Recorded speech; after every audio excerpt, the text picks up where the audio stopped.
Hey everybody, so today we're checking out the Roswell Delphos microphone. You guys have heard me rant and rave about the mini K47 condensers, and yes, when it comes to price to performance ratio, they are unmatched. They have been my go-to mics for overheads and heavy guitar since last October. That is, until I got the Delphos.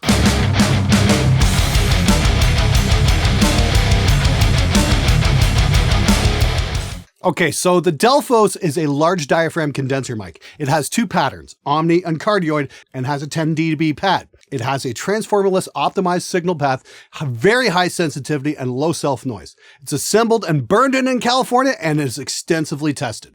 All right, so what that all means is that this thing really kicks ass. It has an unhyped sound and a certain slickness about it that just screams pro, and it retails for $8.99 US. Now, for you guys out there working in your bedrooms, that might seem a little steep. I get it. There are a ton of cheap condensers out there that aren't half bad. But this mic, I'll put it up against my vintage U87 from 1982 that cost more than 3 times as much. Yes, it's that good. Basically, I'd put this mic on any application that I would normally put a super expensive mic on. Vocals, acoustic guitar, and as of late, heavy electric guitar. I've been getting into condensers on metal guitars over the last year or so, and for the longest time I've been working with 57s, and they seem to be just a little bit limited in terms of tone on the really heavy stuff. I've used a bunch of different condensers and had settled on the Roswell Mini K47, that is, until I got the Delphos. Basically, I've had this mic up in front of my cabinet over the last 4 months and it has not moved. And you guys have been hearing it on demo after demo. I used it on the Rev 120 Mark II demo.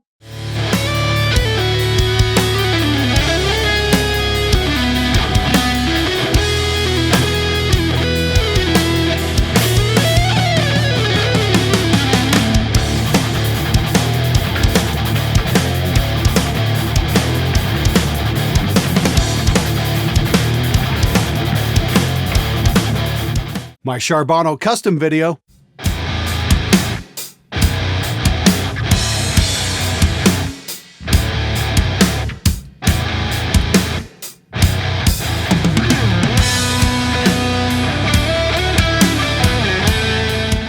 I also used it on my Fishman 7-string demo and got a number of questions asking me how I got such a fat lead tone. Yep, it was the Delphos.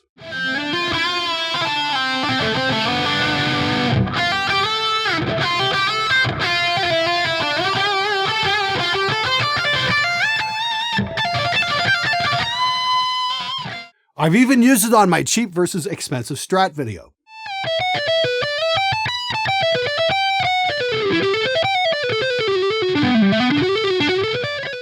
What I love about it is not as super sensitive to positioning like a 57 is. If I move it a millimeter or two around the cone, it doesn't have such a major impact on the tone. It'll change, but it's much more subtle. It's not a case of 99 ways to get it wrong with a 57. It is much more forgiving. And yeah, it's great on acoustic too.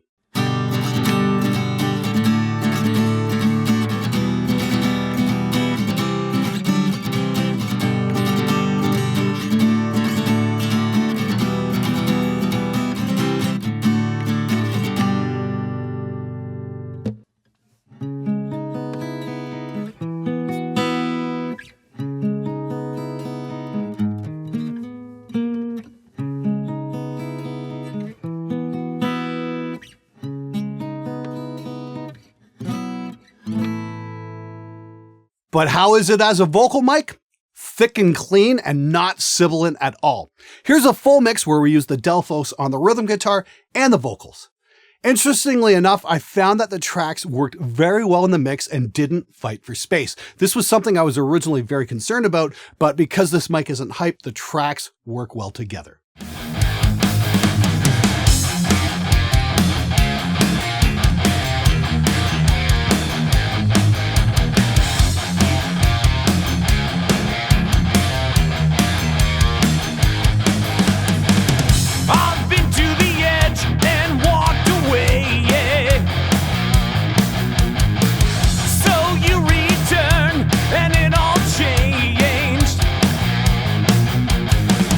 One look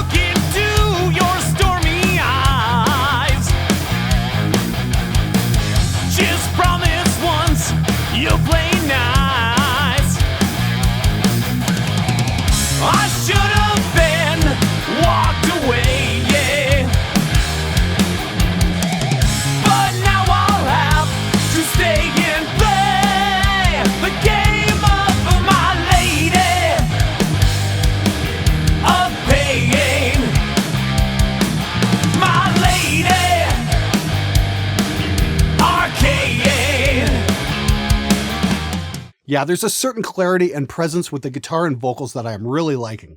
Overall, I think Roswell has cooked up something incredible. I'm using this mic anywhere I would put my U87 and I am not missing it. In fact, Roswell will not be getting this mic back because I don't think I can live without it. Seriously, it would be like taking a step backward. If you're looking to bump up your quality but don't have $3,000 lying around, take a very serious look at the Delphos because it will easily compete with the best mics out there.